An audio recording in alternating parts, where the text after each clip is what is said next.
আসসালামু আলাইকুম। আশা করছি দূরে এবং কাছে যে যেখানেই আছেন ভালো আছেন, সুস্থ আছেন। আলহামদুলিল্লাহ আমরা বেশ ভালো আছি। তো নতুন আরও একটি ভিডিও নিয়ে আসলাম আপনাদের জন্য। আশা করছি শুরু থেকে শেষ পর্যন্ত দেখলে ভালো লাগবে ভিডিও। আর যদি ভালো লাগে তাহলে লাইক করে দিবেন, সেই সাথে সাবস্ক্রাইব করে আমার পাশে থাকবেন, পাশাপাশি কমেন্টস করে আমাকে ভালো মন্দ জানাবেন। তো সকালবেলা চলে আসলাম, মাছ এনেছিল কিছু গুঁড়া মাছ খেতে তো ভালো লাগে, কিন্তু কাটতে ভীষণই ঝামেলা বা সময়ের ব্যাপার। তো মাছগুলো শুরুতে আমি একটু দেখিয়ে দিলাম।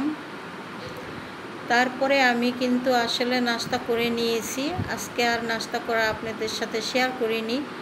অনেক ভোরেই আমি ঘুম থেকে উঠেছি, উঠে আমি রান্নাঘরে নাস্তা তৈরি করে নাস্তা খেয়ে নিয়েছি এবং পাশাপাশি চুলাটা পরিষ্কার করে নিলাম। চুলা সুন্দর করে পরিষ্কার করে তারপরে আমি দুপুরের জন্য রান্না বসিয়ে দিলাম, ডাল এবং ভাত। ডাল ভাত হতে থাক, আর এদিক থেকে আমি কিছু টুকিটাকি বাজার গুছিয়ে নিচ্ছি, সেগুলো আপনাদের সাথে একটু শেয়ার করব। তো বেশ কতদিন হয়ে গেছে আমার এই বক্সটা আসলে আমার খেয়াল করাই হয় না। তো অনেক আগে ম্যাগি মশলা এনেছিল, সেইগুলো কিছু রয়ে গেছিলো, আর সেই সাথে হলো এই তো দেখতেই পাচ্ছেন শরবত করে খাওয়া হয়নি, রয়ে গেছে। সেই সাথে একটা ইনো ছিল, তো আর বিস্কিট এনেছিল বাজার থেকে। তো বিস্কিটগুলো আমি এখন রেখে দেব। আর সকালে এখান থেকে বেশ কিছু 2-1 প্যাকেট বিস্কিট দিয়ে চা আসলে আমাদের খাওয়া হয়ে গেছে, সেগুলো তো আর আমি শেয়ার করিনি আপনাদের সাথে। তো এখানে এনেছে হলো কিছু গরম মশলা, সেই সাথে বাদাম এনেছিল। বাদামগুলো দিয়ে আমি মাঝে মধ্যে ভর্তা করে খাবো এবং ভাজা করে খেলেও ভালো লাগে।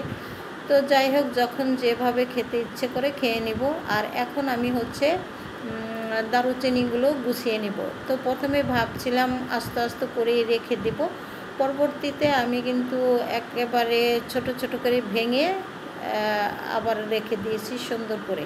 তো এখানে হলো দারুচিনি আর হলো লংটা এনেছিল।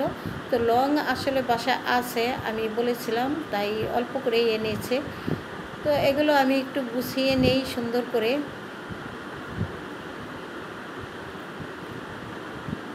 তো রান্নার পাশাপাশি এই টুকিটাকি কাজগুলো সারা শুরু করেছিলাম, কিন্তু সেরে উঠতে পারলাম না। তার মাঝেই শুরু হয়ে গেল ঝড় বৃষ্টি। আমি চলে আসলাম বারান্দাতে, কারণ শুকনা কাপড় ছিল বারান্দায়, আবার এগুলো উঠিয়ে না নিলে হয়তো বা ভিজে যেতে পারে।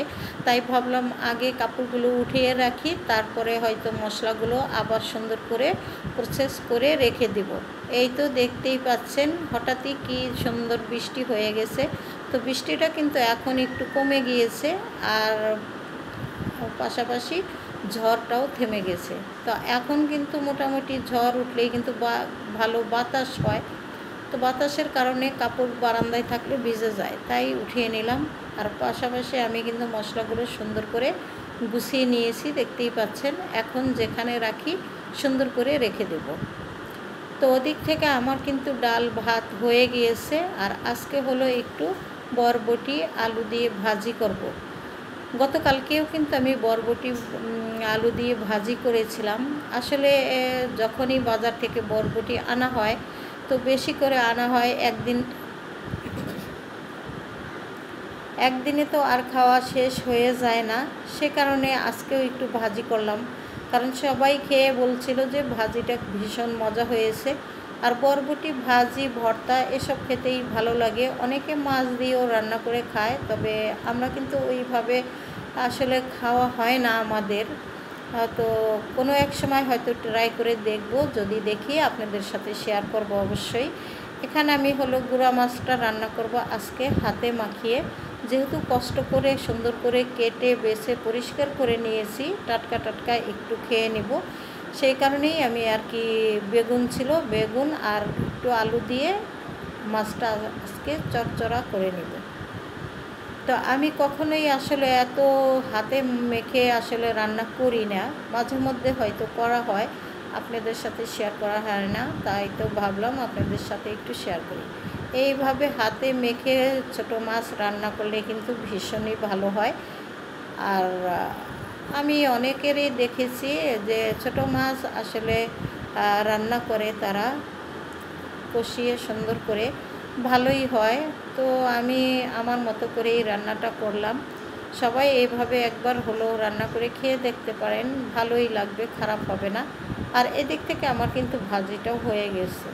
যেহেতু রান্নার পাশাপাশি আমি কিন্তু অনেক কাজ করে নিচ্ছি, তার কারণে আমি আসলে ওইভাবে রান্নাটা ডিটেলস আপনাদের সাথে শেয়ার করতে পারলাম না। মোটামুটিভাবে আমার মাছটাও রান্না হয়ে গেছে, তবে দুপুরের খাওয়া দাওয়া আমি আপনাদের সাথে শেয়ার করতে পারলাম না।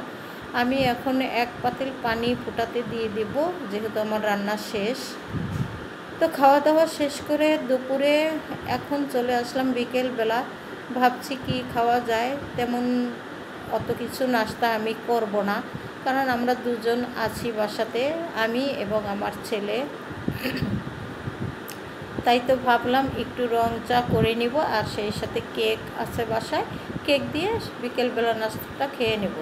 তো বিদায় নিয়ে নেব আমি আপনাদের কাছ থেকে, আপনারা দেখতে থাকেন আর আমি চা খেয়ে নিচ্ছি। সবাই ভালো থাকবেন, সুস্থ থাকবেন, আমার পাশে থাকবেন, আমাকে সাপোর্ট করবেন। আল্লাহ হাফেজ।